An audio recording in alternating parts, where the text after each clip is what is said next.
Señor, donde hay algo. No tengo idea quién fue ese futuro, quién es ese loco, no tengo idea. Por favor, Señor, háblame ahora que estoy desesperado. Ya son las 11 de la noche, Señor, y no tengo nada todavía, Señor mío, por favor. Ok, ya. Dolores de mujer que da a luz le vendrán. Es un hijo no sabio. Ya, entonces vamos a predicar sobre los hijos no sabios. Y la importancia de criar a los hijos y que el hijo no le salga tonto, estúpido, que no sea uno falto de sabiduría, que tengas un hijo sabio. Ese es el tema. Eso lo encontré en Oseas 13, por si acaso. Guárdese las tijeras.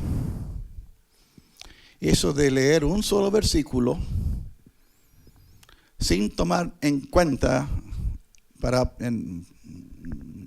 absolutamente el contexto es el camino a la perdición.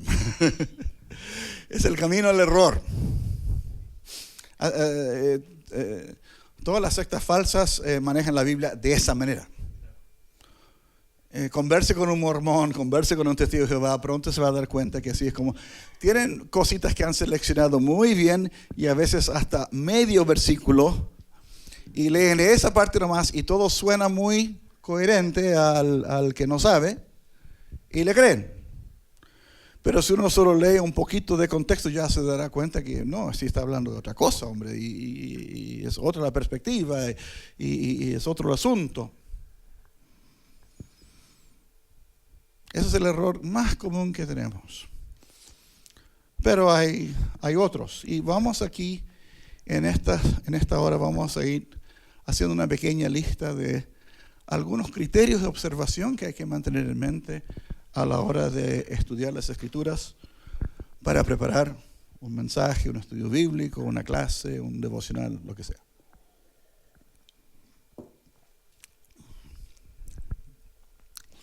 Los principios exegéticos generales, exégesis.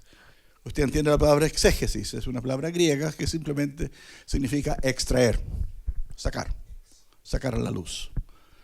Extraer el sentido. Hay una palabra contraria a esa que es eisegesis, que significa introducir un sentido. No queremos hacer eso. La cosa no es que lo que yo decida, lo que yo quiero que la Biblia diga, y luego busco un versículo a donde yo imponga esa visión. No, yo no puedo imponer nada. Yo tengo que leer las palabras de las Escrituras y extraer el sentido y dejar que la palabra sea la que me hable a mí y no siendo yo el que le está impulsando algo a la palabra. Bueno, los principios básicos para estudiar la Biblia son: 1, reconocer el género literario. Luego vamos a repasar cada una de estas cosas con un poco más de atención. Reconocer el contexto histórico del libro en cuestión. Reconocer el contexto literario del pasaje que estás estudiando. Estudiar la sintaxis o la estructura del pasaje. Los que han estudiado hermenéutica conmigo en algún lugar van a reconocer que aquí estoy repitiendo muchos de esos mismos principios que ya han visto antes. Ustedes pueden dormir, no hay problema. Ya lo hemos visto antes, ya sufrieron. Reconocer la naturaleza del lenguaje que el autor está usando. Si está hablando en sentido literal o figurado. Donde hay todavía duda sobre lo que significa un texto, es bueno ir a otros pasajes paralelos, porque la Biblia no se va a contradecir. Y buscar otras instancias donde las Escrituras hablan del mismo asunto, y esa mayor luz va a ayudar a decidir cuál es el sentido de este texto. Y por supuesto, buscar ante el Señor en su presencia cómo se aplican estos principios, estas verdades de la palabra a la realidad que se está viviendo hoy en día. tanto en mi persona como en mi familia, en mi iglesia, en mi ciudad, en mi país. ¿Alguna pregunta sobre estas cosas?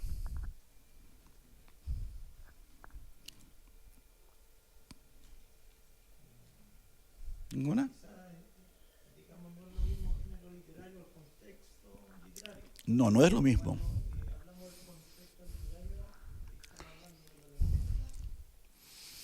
Estamos hablando de la ubicación del pasaje que quieres estudiar dentro del libro, en qué división del libro. Género literario tiene que ver con la naturaleza de literatura, que si es poesía, si es profecía, si es apocalíptica. ¿Okay?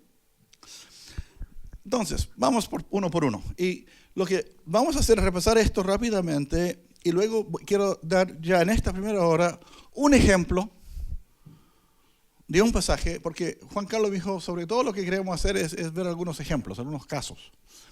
Entonces vamos a arrancar ya con un ejemplo de un texto que a veces es mal entendido por muchos y que con una pequeña observación se aclara el sentido de la cosa. ¿Ok? Vamos a ver cómo funciona esto en tiempo real. En primer lugar, género literario. O sea, ¿qué tipo de libro es? En la Biblia hay 66 libros, pero no todos se leen igual, ¿no es cierto? Hay diferencias de estilos. Por ejemplo, hay libros de ley, los libros de Moisés, con los mandamientos. Haga esto, no haga esto, no haga esto. Hay libros de narrativa o historia. Josué, Jueces, Ruth, Samuel, Reyes, Crónicas, Esther, Nehemías, en fin, donde se cuenta la historia de la nación de Israel, los reyes, las guerras, los profetas que hubo, las cosas que pasaron. Hay libros de poesía, los salmos de David, que son cánticos, en verdad, es mejor con guitarra, ¿no? Los judíos leen esto con un fondo musical, que son expresiones de gratitud, de alabanza, a veces hasta de rabia. Pero el salmista le está expresando su sentir al Señor. Y muchas veces, sin querer queriendo, está profetizando a la vez de hacerlo. Algunos pensando en el rey David, salieron diciendo cosas que después se cumplirían en Cristo y nunca se cumplieron en David. Hay libros de sabiduría, como Job, Eclesiastés, donde el autor lucha con las grandes interrogantes de la vida. Es como filosofía, por decir así. Es la filosofía del que está en pacto con Dios. Job es el gran ejemplo, por supuesto. El libro de sabiduría, ¿qué hacer cuando las cosas malas le acontecen a gente buena? Y la verdad es que el libro no logra resolver el dilema a plena satisfacción de todos. Todavía nos quedamos con algunas dudas, pero va descartando algunas cosas, sí. Y al final lo que nos deja ese libro es: confía en Dios y en su soberanía y en su sabiduría. Y Él no te debe ninguna explicación. ¿A dónde estuviste tú cuando Él estuvo ahí creando las estrellas? Él no le debe a usted ninguna explicación.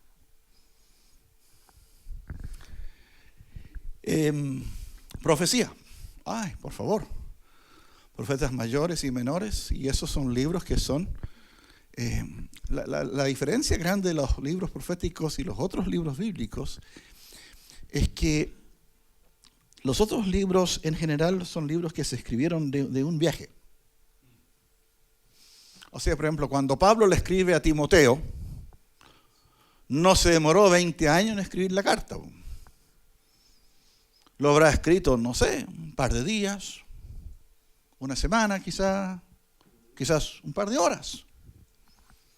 No sé, 1 Timoteo, no son tantos capítulos, Uno lo puede leer en media hora o menos. ¿Cuánto se demoró en escribir eso? No sé. Pero aunque haya sido 2 semanas, ya, como quiera. Es un libro que se escribió en una determinada oportunidad. Y tiene un comienzo y un fin. Y hay una estructura, tiene su introducción, su saludo. Hola, comienza con hola y termina con chao. Porque es una carta. Y los libros de historia también tienen una sucesión muy secuencial. Se nota que se escribió en una determinada ocasión. Pero los libros proféticos son de otra naturaleza. Son una colección de lo que se llaman oráculos o mensajes proféticos.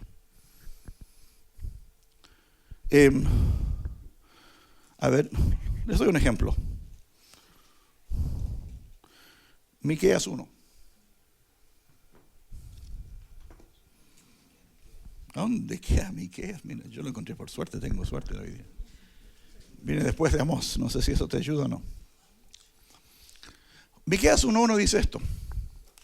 Palabra de Jehová que vino a Miqueas de Moreset en días de Jotam, Acaz y Ezequías, reyes de Judá, lo que vio sobre Samaria y Jerusalén.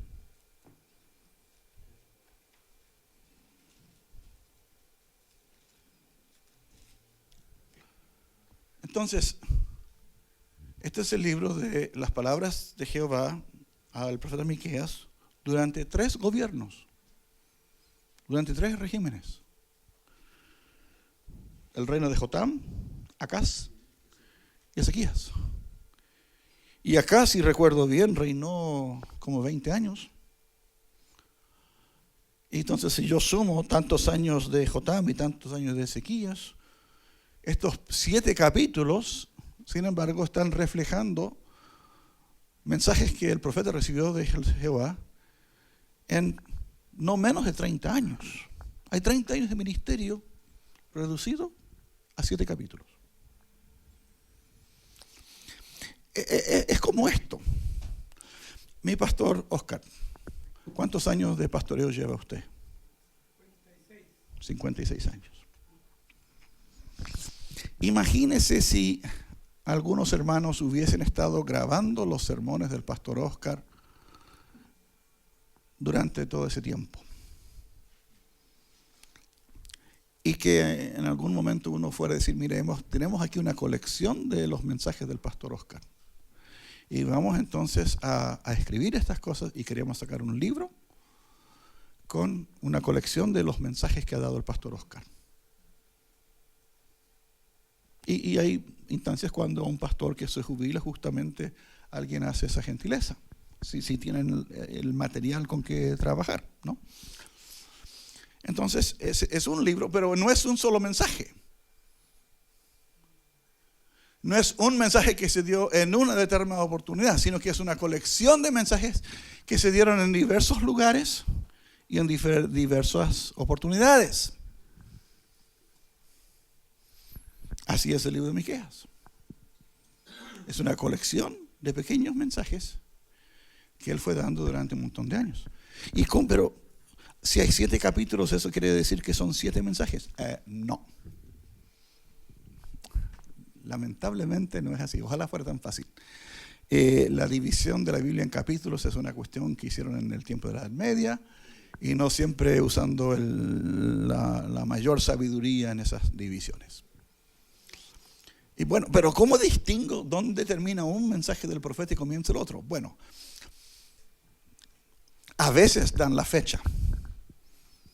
Jeremías, por ejemplo, hay muchas instancias de Jeremías, dice, en el 3er año del rey Joacim vino mi palabra, se va diciendo. Y después dice, en el 2.º año del rey Joaquín vino, bla, bla, bla. En fin, cosas así. A veces dan la fecha. Pero a veces, la mayoría de las veces, Miqueas no da las fechas, solo el nombre de los reyes. Lo que hay que hacer es buscar frases de transición como él dice, por ejemplo, oíd palabra de Jehová. Cuando te encuentras con eso, ese es el inicio de un sermón nuevo del profeta.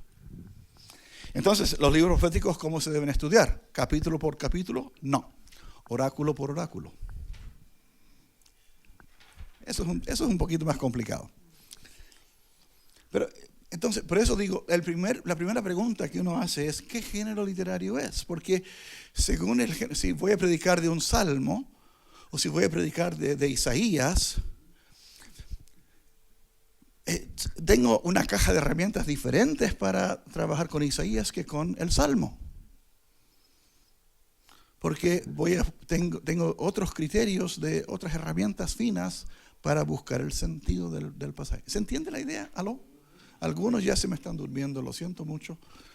Pero evangelio, por supuesto, es también un género en sí, porque evangelio no es lo mismo que narrativa. Narrativa es contar historia, para enseñar lo que pasó.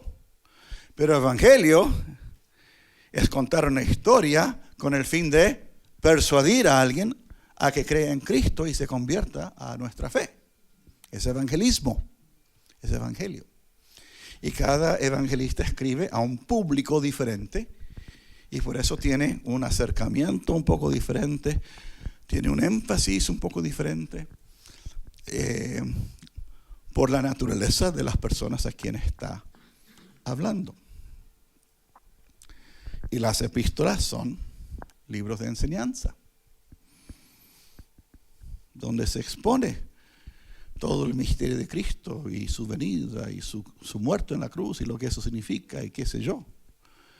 En los evangelios se nos dice que crucificaron a Jesús, pero en las epístolas se nos dice lo que estaba pasando en la esfera invisible en el mismo tiempo, cómo estaba derribando a los poderes y potestades y triunfando sobre ellos en la cruz.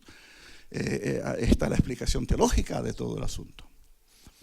Y en Apocalíptica, por supuesto, Apocalíptica es cuando un profeta recibe una serie de visiones. Y esas visiones están llenas de elementos simbólicos. Y entonces ahí la cuestión es estudiar, así como en profecía debo estudiarlo oráculo por oráculo, o sea, mensaje por mensaje.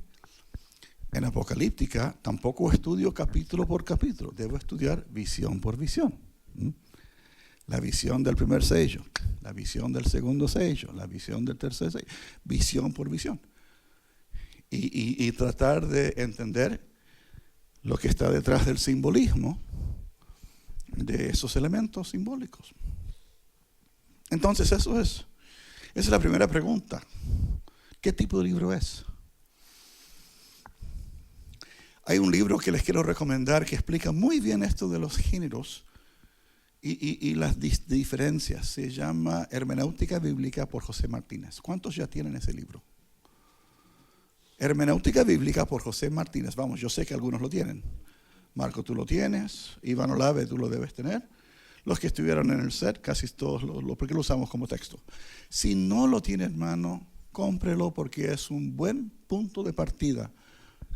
¿Tengo razón en esto? Sí, es un buen punto de partida para entender esto y ya está viejito el libro y yo lo he visto en PDF. Creo que ya está en PDF por ahí en la red y uno lo puede encontrar fácilmente ahí y tenerlo en la laptop. José Martínez, es un español.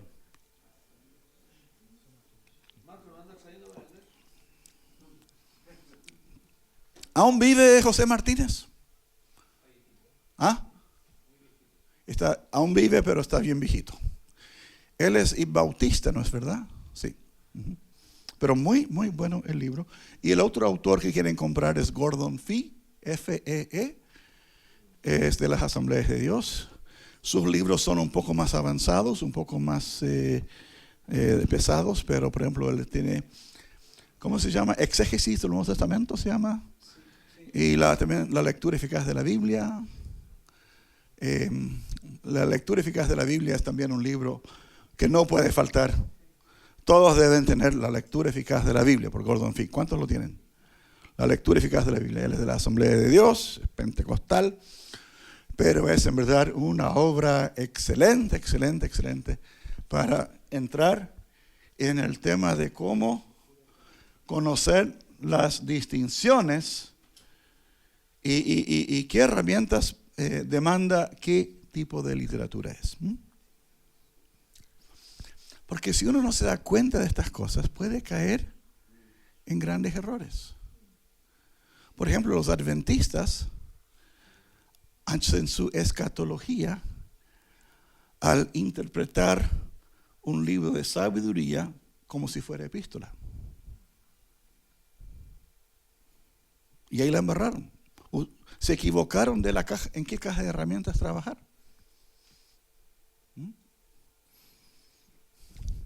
Contexto histórico. ¿Cuándo y dónde fue escrito el libro? Y hay consideraciones de lo político, lo religioso, lo social, lo teológico. ¿Qué punto en la progresión revelacional ocupa el libro que estoy leyendo? ¿Es un libro bien temprano como Génesis o es un libro más tardío como Filemón o Filipenses? ¿Dónde y cuándo fue escrito el libro? Porque, mira, ningún libro bíblico fue escrito en la luna. Y mucho menos en el lado oscuro de la luna, el que no se ve. O en Marte. Cada libro de la Biblia fue escrito en un cierto tiempo y lugar. Y lo que estaba aconteciendo en aquel tiempo y lugar influye. Porque el autor interactúa con el mundo en que vive. Usted no puede entender el libro de Isaías o Jeremías si no sabe cómo era la cuestión histórica en ese tiempo. Hay que estudiar eso un poquito, hay que entender qué onda con el imperio asirio y qué onda con el imperio babilónico y estas cosas y lo que se estaba barajando ahí, porque el profeta está interactuando con eso y está hablando a su gente de su tiempo en virtud a esa situación que estaban viviendo. Por favor, no piense usted que los libros proféticos son simplemente... Los profetas son personas a quienes Dios los mandó al desierto para escribir un libro sobre lo que va a pasar en 5,000 años. No. Esos libros eran un mensaje que el profeta estaba predicando en la plaza pública a esas personas para provocarles arrepentimiento de su pecado, un volver a las sendas antiguas, un volver al pacto porque habían abandonado a Jehová, tenían a Jerusalén llena de ídolos y el profeta había vislumbrado lo que iba a pasar en el castigo divino si el pueblo no se arrepentía.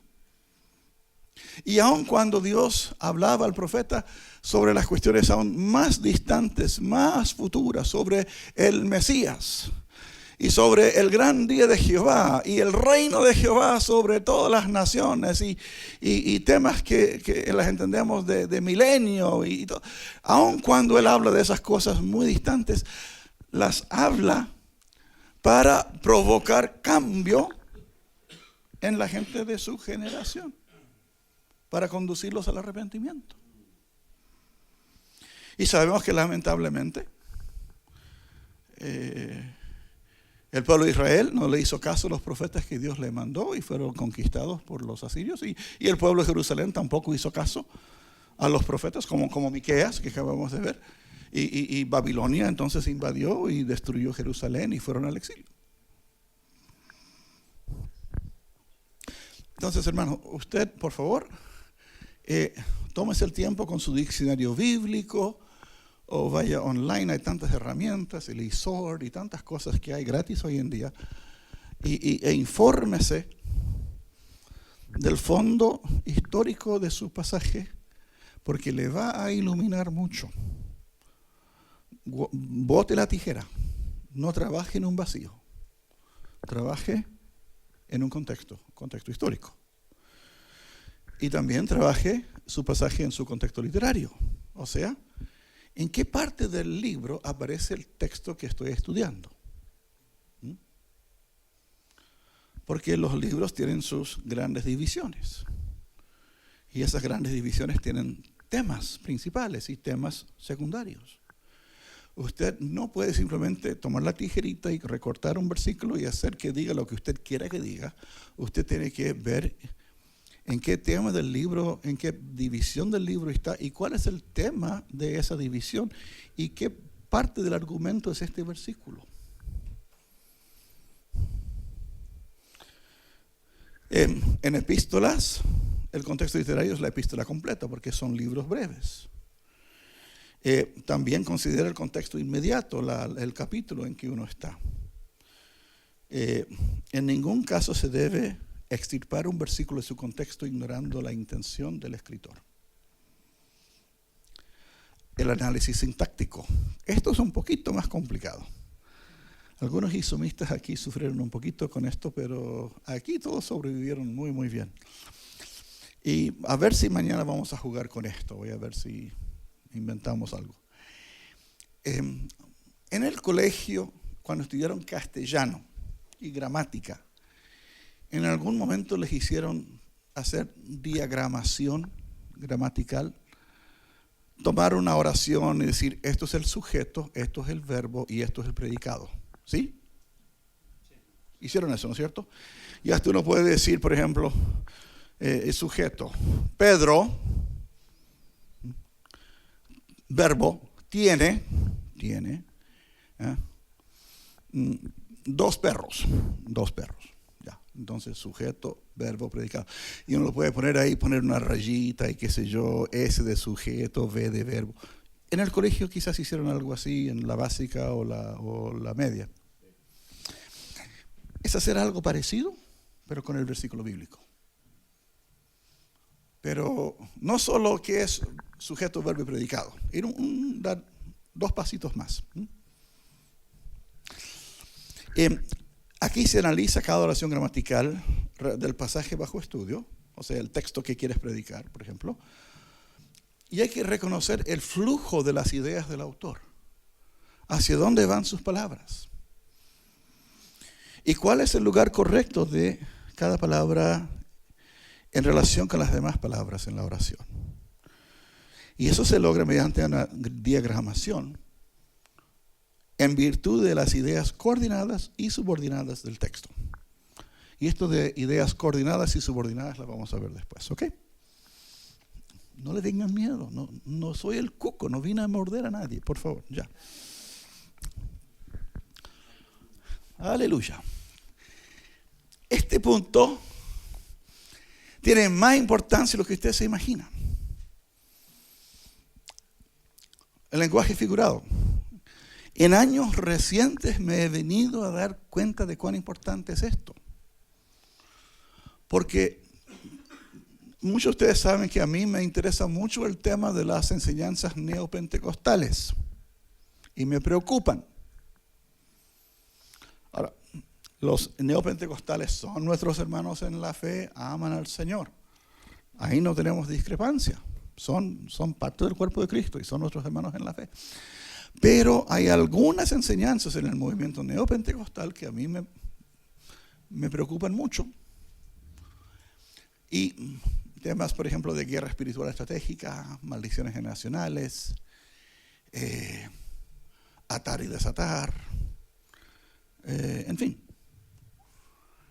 Y lo que me he ido dando cuenta es que en casi todos los casos, el error procede de tomar algo que es en lenguaje figurado y tomarlo en sentido literal.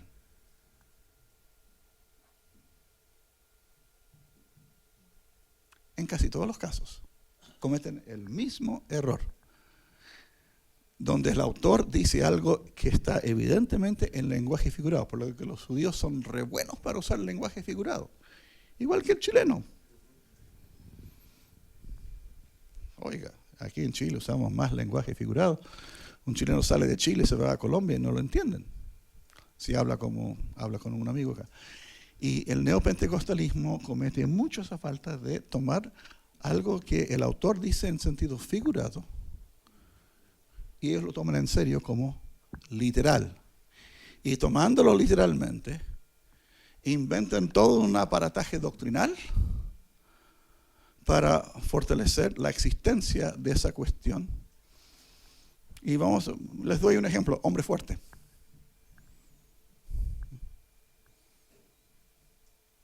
Jesús dice, ninguno puede entrar para robar a la casa de uno, sino primero ata al hombre fuerte, que cuide la casa, y después se mete. Eso es un dicho parabólico. Y en vez de hombre fuerte podría haber dicho el perro Rottweiler. Porque algunos usan perros para cuidarla. El punto es que uno tiene algo que defiende la casa. Un guardia, un centinela. Aquí en Chile se usan mucho los perros ovejeros alemanes, en fin. Pero, o sea, primero hay que sacar lo que es la defensa. Pero ¿qué es lo que pasa? Toman esa expresión, hombre fuerte, y se literalizan. Entonces dicen, no, es que lo que pasa es que sobre cada ciudad hay un demonio bien especial, feo y peludo, que es el hombre fuerte de esa ciudad, y aquí y allá. Y Jesús no está hablando de ciudades, ni de cada ciudad, ni de cada territorio, es solo un ejemplo nomás, pues. Pero se crea toda una doctrina de demonología, pero no vemos en ningún lugar a que Pablo llega a Éfeso y antes de entrar a la ciudad se para en el cerro y dice, en primer lugar vamos a atar al hombre fuerte de la ciudad de Éfeso. ¿Dónde sale hombre fuerte en las epístolas? O sea, no está, es solo un dicho parabólico. Pero si tomamos las parábolas y las dejamos de ver su simbolismo y las tomamos en un sentido hiperliteral, caemos en error. Es como si yo fuera a decir, no, es que Cristo dijo, yo soy la puerta. Ah, ya, entonces, todos a la salida, por favor, denle un besito a esa puerta que está ahí, porque ese es nuestro Cristo. Él dijo que yo soy la puerta, ahí está Cristo. Y en la mesita detrás vamos a vender unas puertecitas de regalos chiquititos que usted puede tener en la casa, que le va a cuidar, le va a proteger la casa. Y a 20 lucas le dejamos la puertecita de madera y una puerta de bronce le sale 100,000 pesos.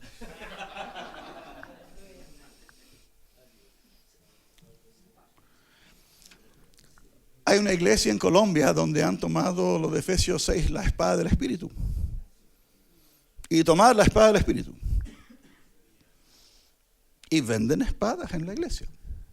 ¿Te puedo pedir otro más agua, por favor? En serio, no es chiste. Hay una iglesia neopentecostal en Bogotá, Colombia, donde tomaron en serio lo de la espada del Espíritu. Y ahí en la iglesia ellos mismos venden hay unas espadas plásticas que valen como $5. Hay unas espadas de madera que valen como $10 o $20. Y hay unas espadas de metal que son verdaderas armas blancas, loco. O sea, en verdad son armas reales potenciales. Esas sí que son buenas, pues. Esas valen como $100 o $200. Y dicen que es increíble, uno va por la calle de Bogotá y de repente pasa un auto y por las ventanas están todas estas manos con estas espadas y son los hermanos que van al culto con la espada.